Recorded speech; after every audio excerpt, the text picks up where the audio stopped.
क्या है सच्चर कमेटी की रिपोर्ट जिसका जिक्र चिराग पासवान बार बार कर रहे हैं और इस रिपोर्ट के सच्चाई के बाद राजद से मुस्लिम वोटों का कटना तय है। वैसे अगर देखा जाए तो चिराग पासवान जिस सच्चर रिपोर्ट की बात कर रहे हैं उसका अगर खुलासा होगा तो एनडीए को निश्चित ही फायदा होगा। वैसे तो ये मामला तब उठा जब जमीयत उलेमा ये हिंद के अध्यक्ष मौलाना अरशद मदनी का एक फरमान जारी होता है कि कोई भी मुस्लिम संगठन बिहार के मुख्यमंत्री नीतीश कुमार और केंद्रीय मंत्री चिराग पासवान के आयोजन में ना जाए। ये फरमान क्या जारी हुआ, केंद्रीय मंत्री चिराग पासवान ने मौलाना अरशद मदनी को वो सच्चर कमेटी की रिपोर्ट की याद दिला दी। वैसे तो मैं आपको बताऊं कि यूपीए सरकार के प्रधानमंत्री मनमोहन सिंह ने 2005 में दिल्ली हाई कोर्ट के मुख्य न्यायाधीश जस्टिस राजिंदर सच्चर की अध्यक्षता में समिति गठित की। 403 पेज की रिपोर्ट को 30 नवंबर 2006 को लोकसभा में पेश भी किया गया था। यह रिपोर्ट खास इसलिए भी थी क्योंकि 10 साल में मुसलमानों को लेके ये पहला विस्तृत दस्तावेज था। वैसे तो सच्चर कमेटी ने अपनी रिपोर्ट 403 पृष्ठों की रिपोर्ट नवंबर 2006 में सरकार को सौंपी थी। सरकार ने रिपोर्ट को 30 दिसंबर 2006 को संसद के पटल पर भी रखा।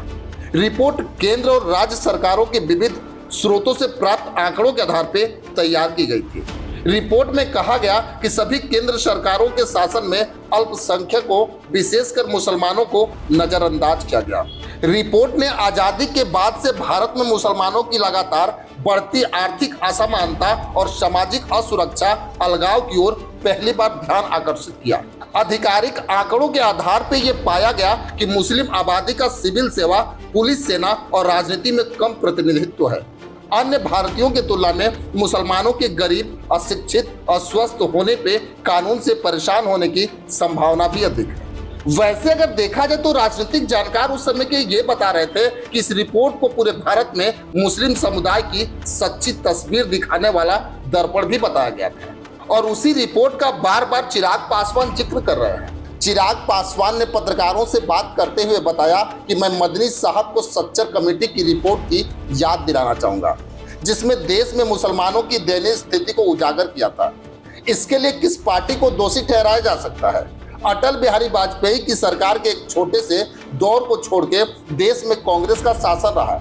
इसी तरह बिहार में 2005 तक राष्ट्रीय जनता दल सत्ता में था।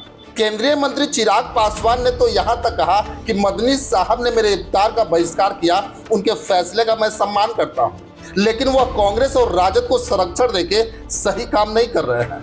वहीं अगर देखें तो मुस्लिम समाज इस सच्चर कमेटी की रिपोर्ट को ध्यान से पढ़ेगा तो वो ना कभी कांग्रेस को ना कभी लालू प्रसाद यादव को वोट दे पाएगा, क्योंकि चिराग पासवान ने जिस तरह से यह मामला उठाया है निश्चित ही राजद की मुश्किलें बढ़ने वाली है, क्योंकि तेजस्वी यादव के जो सपने हैं मुख्यमंत्री बनने के वो धरे के धरे रह जाएंगे और विधानसभा चुनाव से पहले ही चिराग पासवान ने खेल कर दिया।